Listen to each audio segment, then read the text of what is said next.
안녕하십니까? 김환입니다. 이번 시간에는 2021학년도 서울교육대학교 수시 전형에 대해서 알아보겠습니다.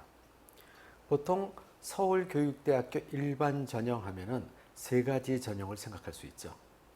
학교장 추천 전형하고 교직 인성 우수자 전형, 그 다음에 사양인재 추천 전형 세 가지를 확인해 볼 수 있습니다.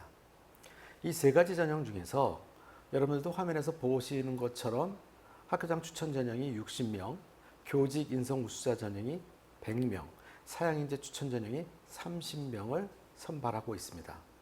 근데 이때 내가 또는 우리 아이가 어떤 전형에 유리할 것인지에 대해서 생각해 보실 때 핵심 되는 부분을 우선 무엇부터 생각을 해 보셔야 될지 하나씩 따져 보겠습니다. 우선 수험생 입장에서 수능 최저 학력을 맞출 수 있느냐, 이 기준을 예를 들면 국영수탐 4과목 영역에서 합 9를 맞출 수 있느냐, 이과 학생 같은 경우에는 11등급이 되겠죠. 그리고 한국사는 4등급 이내로 맞출 수가 있느냐는 것을 확인해 봐야 할 것입니다. 그래서 수능은 얼마든지 최대 등급을 맞출 수 있다라는 전제 조건이 나오게 된다면 사양인재 종합전형은 배제를 하고 그 다음에 학교장 추천 전형과 교직 인성 우수자 전형 중에서 지원을 하는 것이 유리할 것입니다. 물론 학생에 따라서는 최저 등급을 맞출 수 없어서 어쩔 수 없이 사양인재 추천 전형을 쓸 수밖에 없는 학생들도 존재할 것입니다. 자, 이 부분에 있어서는 사양인재 추천 전형이라고 한다는 이 전형에서 보는 것은 성적보다도 비교과 부분과 활동 부분에 대해서 우수한 부분이 있어야 가능하다는 것을 확인하시기 바랍니다. 그리고 이번에 사양인재 추천 전형의 교사 추천서가 폐지됐습니다. 자, 그러나 여전히 자기소개서는 존재하기 때문에 자기소개서를 매우 심사숙고하게 잘 써야 된다는 것을 아시고 계실 겁니다. 자, 그 다음에 학교장 추천 전형과 사양인재 추천 전형은 고등학교 3학년만 쓸 수 있다는 것은 다 알고 계실 거고요. 자, 그렇다고 한다면 재수생 입장에서는 어쩔 수 없이 교직 인성 우수자 전형을 지원해야 되겠지만 고3 입장에서 고려를 해본다면 성적이 어느 정도 됐을 때 학교장 추천 전형을 쓸 것이고 또 어느 정도 이하가 됐을 때 교직 인성 우수자 전형을 쓸 것이냐, 이거를 생각해 볼 수 있을 것입니다.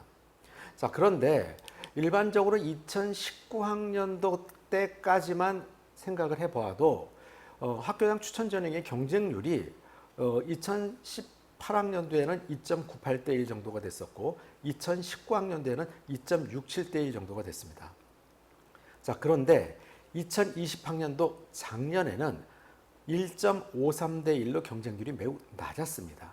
그 이유는 무엇 때문이냐면 1단계에서 3배수를 뽑던 것을 1단계에서 2배수로 축소해서 선발을 한 것이 학생들에게 어려움을 준 것이죠.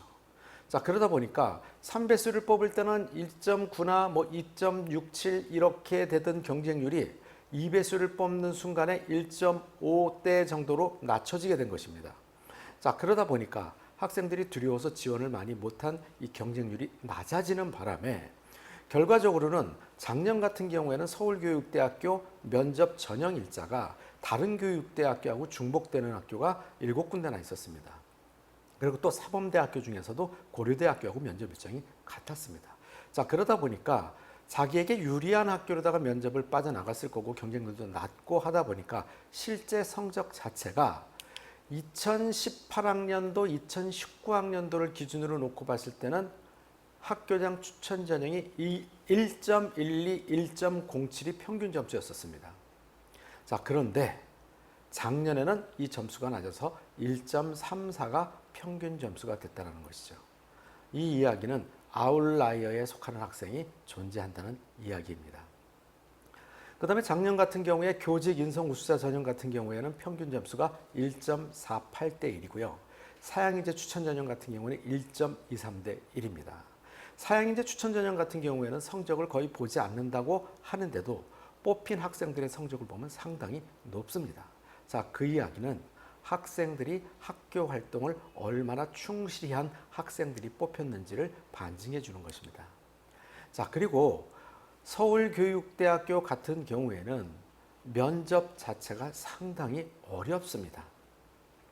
면접에서 보고자 하는 것은 교직 인성, 교직 적성, 교직 교양 영역을 골고루 평가한다고 하는데요. 실제로 10분 동안 면접을 보면서 두 개의 제시문 문항을 받게 됩니다.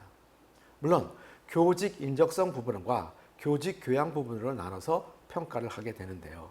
작년 같은 경우에 서울교육대학교에서 출제된 문제를 한번 살펴보면요. 원래 서울교육대학교에서는 면접 문제를 출제할 때 시대성 부분도 반영한다는 것입니다. 자, 그러면 실제로 시대성에 있는 것을 그대로 출제하는 것이 아니라 작년 같은 경우에 요즘 시대성이 반영되는 부분이 공정성과 형평성에 대한 이야기가 많이 나오고 있었죠. 이 과정에서 작년에 출제된 문제를 잠깐 설명해 드리면은 그림이 하나가 출제가 됐는데요.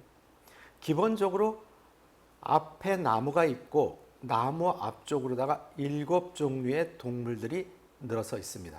거기에는 원숭이도 있고 코끼리도 있고 물고기도 있고 개도 있고 다양한 7종류가 있죠.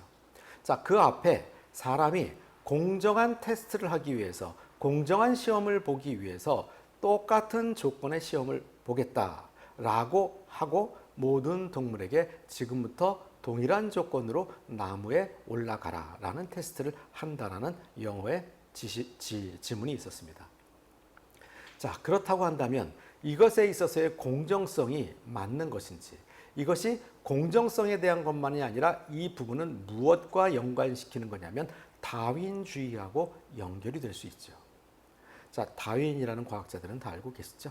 자, 이 다윈주의와 연결이 돼서 결과적으로는 어떤 것이 공정한 것인지, 정말 공정하게 시험을 보는 것이 공정한 것인지, 동물에 따라서 특성에 맞춰서 시험을 보는 것이 공정한 것인지, 이거를 묻는 문제였다는 것이죠.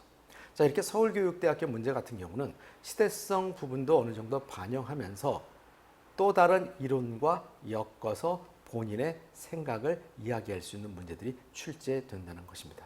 자, 그렇기 때문에 여러분들이 서울교육대학교를 준비하면서는 면접 또한 열심히 공부를 해야 되는데 교양적인 부분도 많이 늘려놔야 될 것입니다.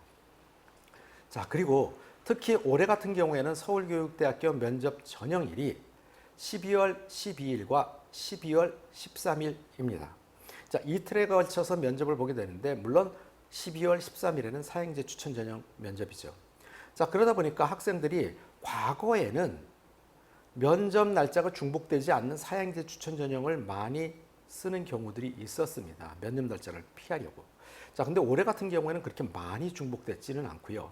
보통 3군데 내지 4군데 정도가 중복되는 학교들이 있다 보니까 이 부분은 어느 정도 피할 수 있게 되겠죠.